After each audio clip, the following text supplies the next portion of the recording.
What's going on, everyone? So, let me fix this camera here. Alright, so it's a first video.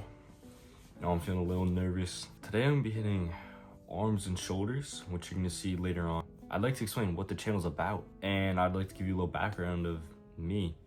Before I get into that, I just got back from breakfast. It was a lot of carbs today. Usually I'm not eating this many carbs, but we're in a bulk.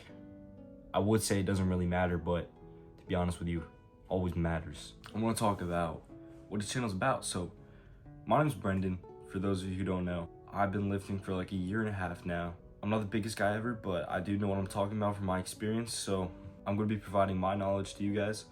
Hopefully it helps you guys out, and just want to show you my lifestyle, going to the gym and help people that are on the same path as me, or help people that were where I used to be, help them maybe get to where I am and hopefully get to better. I like to tell people, like, the gym is 90% mental, 10% physical, and that's just my philosophy.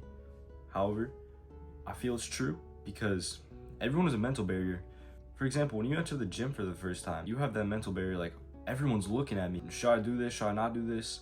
Like, for example, I didn't want to bench press when I first went in there because I couldn't even do the bar.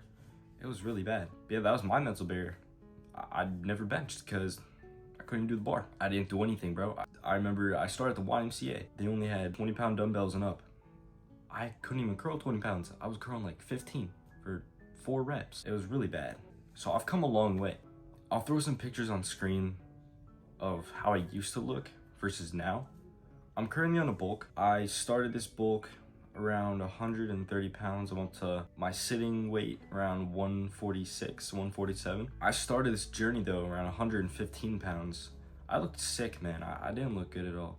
But yeah, so this channel is gonna be documenting my journey, my lifestyle, hopefully be entertaining for y'all. I know this video is probably not gonna be that entertaining because I just want to explain what this channel's about, get a quick lift in.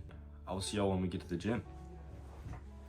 So starting off, I'm hitting seated dumbbell shoulder press here. It's always been a weak point for me in my shoulders, so I started fixing that recently about a month ago. I've been noticing huge delt growth ever since I started doing isolateral single arm seated dumbbell shoulder press in my front delt. And you'll see later on I hit lateral raises. Those have helped my delts grow like outward, and it's made my physique get that like sort of V-taper look. So I'm actually at a new gym here. I usually go to Crunch Fitness, but I switched to a more quiet gym because I want to be able to record when I get a microphone that actually works for the phone I'm recording on. But usually I get an 80-pound easy curl bar, but this gym they only went up to 60, so you can see me over here looking for an 80-pound one, but I know it only goes up to 60, so I just grab this. So I always start off with an easy curl because I get the blood flowing in my bicep and I hit the bicep as a whole. It really sculpts your bicep. But yeah, since I usually do like 80 pounds for around 8 reps, 2 sets. Since I only had 60 pounds here, I did like 3 sets of this. But yeah, whatever I can do to make up for the 20-pound difference. Alright, now to finish off shoulders, like I said earlier, I'm going to hit some dumbbell lateral raises.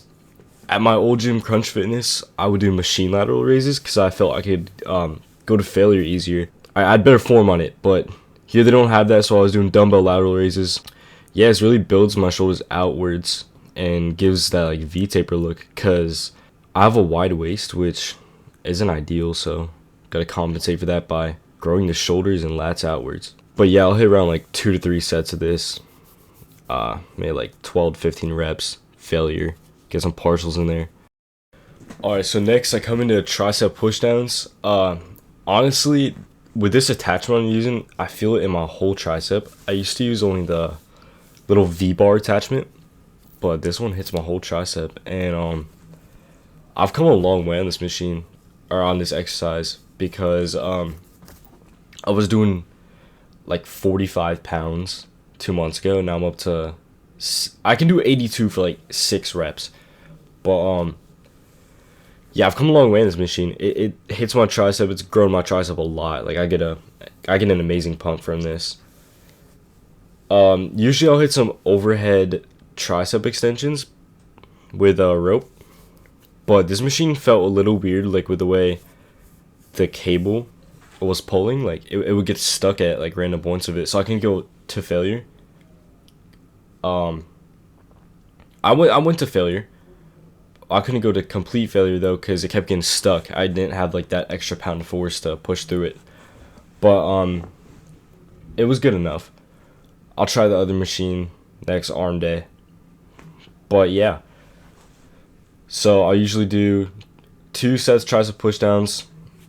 My second set will be a drop set. I'll do the weight I was doing in the first set and drop it down twice. So yeah, this was just a fast arm day. I didn't really get much done today because I'm still adapting to this gym. So hopefully by next week I'll have a better arm day. And yeah, but I hate the basics. So now we're doing incline dumbbell curls. This hits the long head of my bicep, makes it look better when I'm wearing a shirt. Nothing too special about this, but I like this for the isolation of the long head of the bicep. I'll hit about 2 sets of this to failure or like 1 rep left in the tank. But yeah, that's day 1, so I'm gonna be documenting everything. I hope you all stay along for the journey. I want to help you guys out as much as I can. Thank you for watching, and I'll catch you guys in the next video.